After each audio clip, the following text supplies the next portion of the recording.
वृंदावन गाँव लागे महान रे, जहाँ विराजे भोले बाबा अमृतेश्वर नाम से। जहाँ विराजे भोले बाबा अमृतेश्वर नाम से। चाल वृंदावन गाँव लागे महान रे, जहाँ विराजे भोले बाबा अमृतेश्वर नाम से। जहाँ विराजे भोले बाबा अमृतेश्वर नाम से।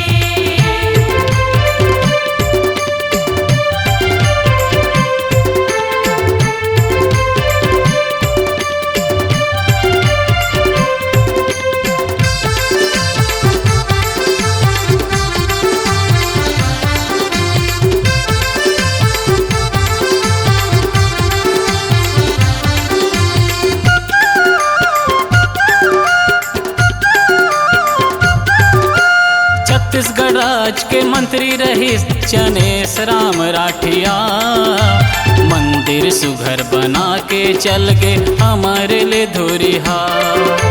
मंदिर सुघर बना के चल गए हमारे ले धुरिहा।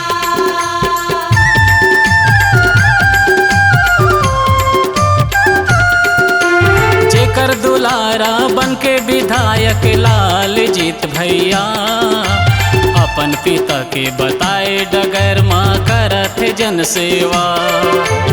अपन पिता के बताए डगर माँ करत जन सेवा।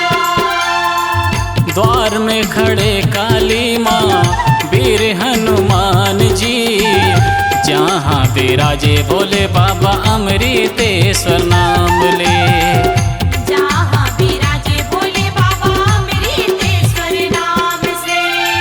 चाल वृंदावन गाँव लागे महान रे, जहाँ विराजे भोले बाबा अमृतेश्वर नाम ले। जहाँ विराजे भोले बाबा अमृतेश्वर नाम से।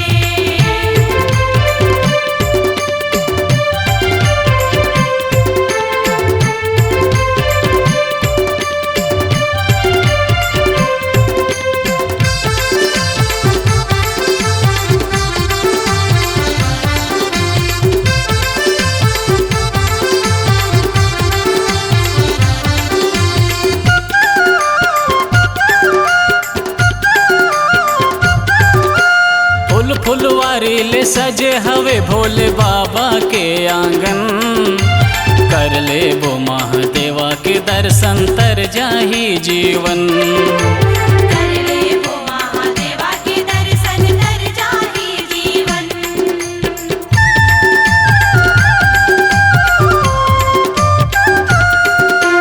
सावन में गूंजे बोल बम के नारा, शिवरात्रि मन लभावे, चैत कुंवर दुर्गा दाई के जगमग ज्योति जले।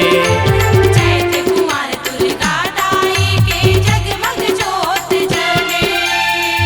नीलकंठ जटाधारी के कर लो गुणगान रे, जी हाँ विराजे भोले बाबा अमृतेश्वर नाम ले।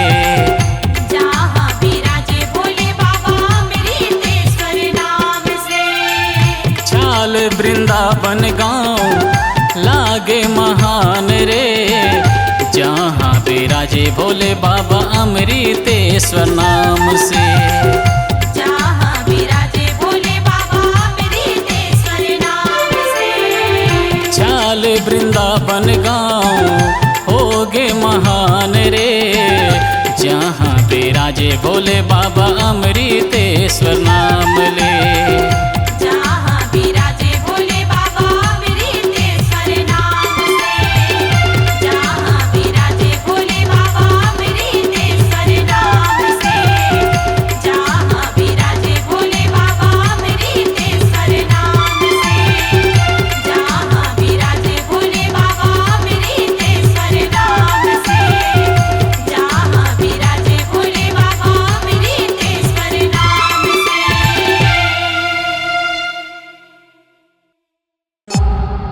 C-Log Digital Recording Studio, Cordoba. Contact number 99071192115.